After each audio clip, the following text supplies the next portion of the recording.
ሰላም ተማሪዎች እንደምን አላችሁ? ዛሬ የማሳያችሁ ያው ክላስ አይሲቲ እንደመጀመራችን መጠን ከመጀመሪያው ጀምረን ፎልደር እንዴት እንደሚፈጠር በተጨማሪም ወርድ፣ ኤክሴል እና ፓወርፖይንት ፋይሎችን እንዴት ክሬት እንደምናደርግ እናያለን ማለት ነው። መጀመሪያ እዚች ጋር መፍጠር ዊንዶችን ላይ እናረጋትና ከርሰሯን ከዛ ራይት ክሊክ እናደርጋለን።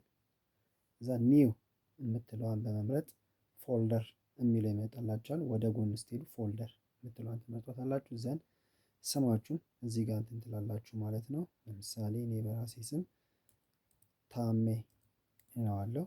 ዘን ከጻፋችሁ በኋላ ዳይሬክትሊ ኢንተር የምትለዋን በተን ትጫናላችሁ።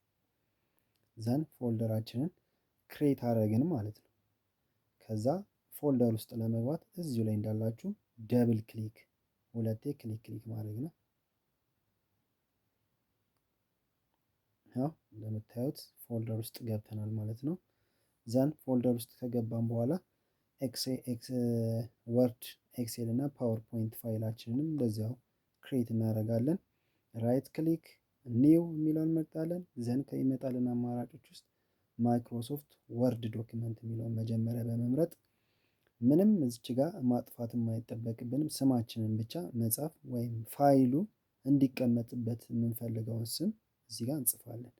አሁንም የምፈልገው ታሜ ሴቭ ማድረግ ስለሆነ ታሜ ይለዋለሁ። ዘን ኢንተር።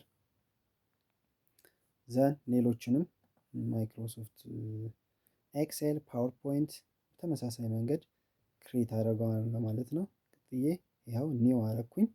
ዘን ማይክሮሶፍት ኤክሴል ካለው ዘን አሁንም ስሜን ዳይሬክትሊ መጻፍ ነው እዚሁ ላይ እንዳለ ታሜ ኢንተር።